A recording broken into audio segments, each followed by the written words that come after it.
definitely something that was causing me a lot of trouble. It took me a lot of rounds to kind of figure out on work and time. People say he stopped fights prematurely before, which I don't necessarily agree. When you're in the middle of it, you have to make a kind of split decision choice. And that's what it is. It's the referee's choice. Fabio Wardley leaks audio of Daniel Dubois' father and referee discussing helping Daniel in the ring. These claims have created a massive storm in the boxing world, with Fabio Wardley suggesting there was alleged behind-the-scenes talk involving Daniel Dubois' corner and the referee that could have influenced the fight. The allegations have quickly spread across social media, sparking heated debate among fans, analysts, and fighters alike. That means they get to see it again, maybe, and they get another go at it. So, yeah, it's still a bitter pill to swallow. It's not a loss. Fabio Wardley doesn't hold back as he opens up about the chaos inside the ring, claiming that things were far more complicated than they appeared on fight night. He suggests that early struggles forced him into long tactical adjustments, as he tried to figure out what was really happening against Daniel Dubois. Because that means they get to see it again, maybe, and they get another go at it. So, yeah, it's still a bitter pill to swallow. It's not a loss, but also... Duke McKenzie doesn't hold back in his assessment of Fabio Wardley's brutal night, highlighting the sheer punishment he absorbed inside the ring and how visibly damaging the fight became as it progressed. He describes Wardley's toughness as exceptional, but also raises concern over the level of punishment he endured, suggesting it crossed into dangerous territory. Fabio Wardley has got a heart as big as a bucket, and some of the punches he took last night, he may not come back from, because he was taking right hands, he was eating them so flush. It was quite brutal to watch at times. I've actually felt sorry for Fabio. Dominic Ingle strongly suggests that Wardley's long-term future in boxing is now in serious doubt after the damage he has absorbed in tough fights. He argues that although Wardley has improved and shown real toughness, the level of punishment he has taken may have already slowed his development, making it difficult for him to reach the next elite level in the sport. There's a slight difference, fighting a world champion, a legitimate world champion for a title, and beating a world champion who's already a world champion. And Fabio Wardley hasn't beat a current world champion to be the champion, has he? Josie Parker's been a champion. Yeah, but he wasn't the champion, no. Right. So...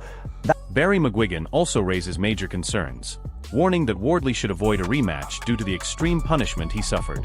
He believes the damage from the fight was severe enough to make continuing at this level dangerous, and he openly questions whether Wardley should step away from boxing entirely for his own safety and long-term health. But I don't think he should fight.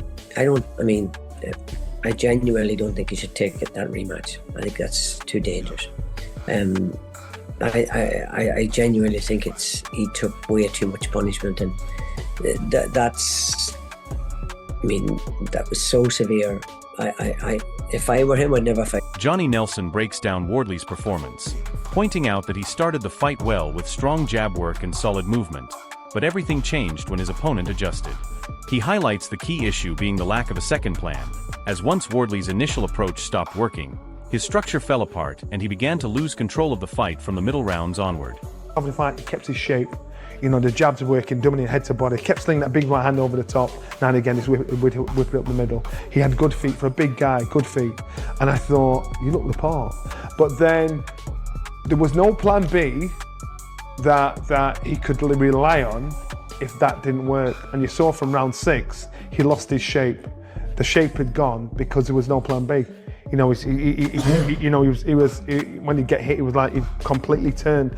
And trust me, this boy's got no coward in him. So I'm not saying... Derek Chisora believes the fight had already gone too far by the later stages and argues it should have been stopped earlier due to the visible damage and heavy bleeding. His view focuses on fighter safety, suggesting that the punishment being taken was excessive and that the referee should have intervened before the situation escalated further. Listen, the fight was stopped in round 10 because his nose was bleeding so badly. What's next for them? I'm hearing a rematch clause. If not, who do you want to see him fight? Nobody wants to see the rematch. Frank Warren describes the fight as an absolute classic, full of drama, momentum shifts, and heart from both fighters. He praises the way both men refused to quit, especially the resilience shown after knockdowns, calling it a high-level heavyweight battle that delivered everything fans could have hoped for and more, making it a memorable night in boxing.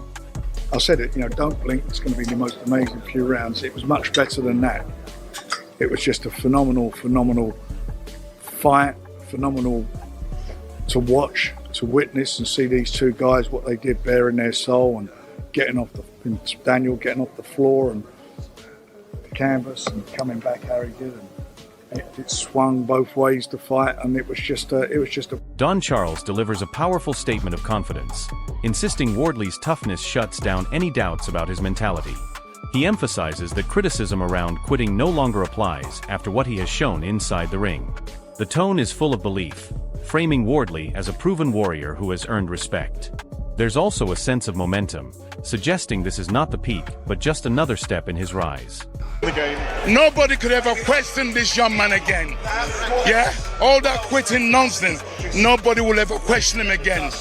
Two-time heavyweight champion of the world under you. It sounds good, doesn't it? It does. There's more to come. There's more to come. We were in there with a very dangerous fighter in the name of Frazer Wardley. He should be proud of himself. Buddy McGirt highlights how the early knockdown completely changed Wardley's approach, forcing him into a one-dimensional game plan focused only on power. He notes the lack of variation after that moment, but still respects the heart and resilience shown in a brutal fight. McGirt's view balances criticism with admiration, clearly believing the performance was exciting enough to justify a rematch at the highest level. Difference fighting a world champion, a legitimate world champion for a title, and beating a world champion who's already a world champion. And Frazer Wardley hasn't beat a current world champion to be the champion, has he? Josie Park. But I don't think he should fight. I genuinely don't think he should take that rematch. I think that's too dangerous. I genuinely think he took way too much punishment, and that was so severe. If I were him, I'd never. Barry McGuigan just said something that should terrify every boxing fan. He thinks this fighter shouldn't step back in the ring, ever. The damage was that brutal. It was quite obvious that that right hand was the shot he was working on, whether that was a game plan or a tactic, or they felt there was an opening with Daniel with whatever he was doing.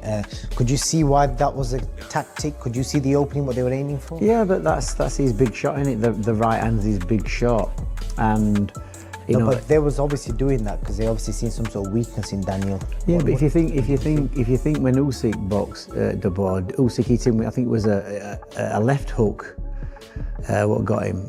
Here's what nobody's talking about. When a respected voice like McGuigan says a rematch could be extremely dangerous, that's not just analysis. That's a warning about permanent damage. Nobody could ever question this young man again. Yeah? All that quitting nonsense, nobody will ever question him again. Two-time heavyweight champion of the world under you. It sounds good, doesn't it? But Johnny Nelson saw something different early on. The jab was working. The movement was clean, then everything collapsed. And once plan A failed, there was no plan B. We were in there with a very dangerous fighter in the name of Frazer Wardley. He should be proud of. This is what separates good fighters from great ones. Adaptability. When your original strategy crumbles, elite boxers adjust. This guy, he just started swinging wildly and hoping for the best. Fight, I think the worst thing that happened was that knockdown in the first round. After that, Wardley was just looking for that right hand. No jabs, no defense, no left hook. Sorry, meat and chicken. You know what I mean? But it was a hell of a fight. He showed the heart of a champion, and I think there should be a... Don Charles fired back with pure emotion. He's defending his fighter like his life depends on it. Past doubts shouldn't define him anymore. But here's the problem. One bad performance can erase years of progress. Jab, nothing, looking for power shots. It's like he didn't train. He was dude busy commentating. Little bastard. He was supposed to fucking train in the gym. How many jabs did Fabio chuck? Less jabs. He didn't chuck no jabs. He didn't do anything. Buddy McGirt breaks down the turning point. That early knockdown changed everything. Suddenly Wardley was chasing the finish instead of boxing smart. Game plan, out the window. Survival mode, activated. Daniel recovered well. He's learned. You can learn from his knockdowns before. He learned a lot. You know what I mean? So, yeah, he did well, better. Derek Chisora delivered the most brutal assessment of all. No jab, no structure, just wild power shots and prayer. He basically said this wasn't elite boxing, it was a street fight with gloves on. You know what, it's one of the best fights I've ever seen. One of the best fights. Fair play to Frazer Wardley. What a hard man he is. He didn't want to quit. His corner didn't pull him out. And Daniel Dubois kept his composure. He kept his composure, stuck to the plan. He started to get a bit tired himself. He realised that Wardley has still got something in the tank. He kept pulling it out of the bag. He looked dead on his feet. Frazer Clark sees the glass half full. He's praising the adjustments and heart shown after getting dropped. But in heavyweight boxing, heart only gets you so far when the fundamentals are missing. Demons when he got dropped. I think he started to think, oh, demons when he started to think his things weren't working. But you know what was giving Daniel confidence? He kept landing a jab. Every time Wardley threw a right hand, Dubois would stick a jab and it would touch his target.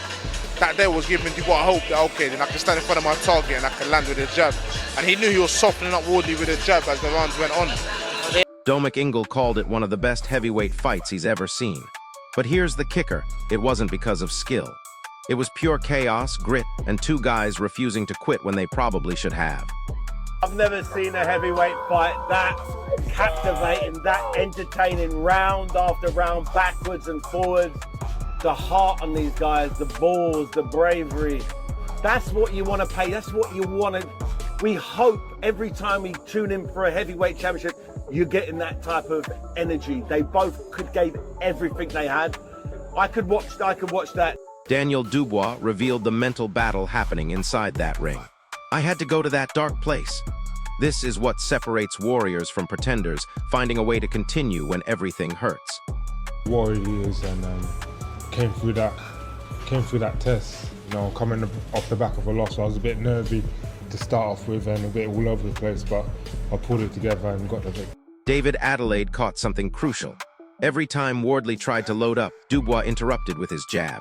Simple boxing fundamentals winning a violent war. Sometimes the basics are all you need. It wasn't the most skilled heavyweight fight I've ever seen, but it was just what the fans wanted to see. The fans wanted that. I mean, that was blood and guts, but God and name the bar. David Hay loved every second of it. Back and forth violence with neither man backing down. This is what heavyweight boxing should be: heart, determination, and constant danger. Daniel admits he wasn't settled early on. Coming off a loss, feeling nervy, everything felt chaotic. But champions find a way to reset and push through that dark place where doubt lives. So here's what this whole mess really shows us. The heavyweight division is completely unpredictable right now.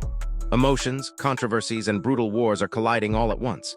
This fight proves that at heavyweight level, anything can happen when two warriors refuse to quit. What's your take? Was this elite boxing or just organized chaos? Drop your thoughts below, smash that like button if this breakdown opened your eyes, and subscribe because the heavyweight division is about to get even crazier.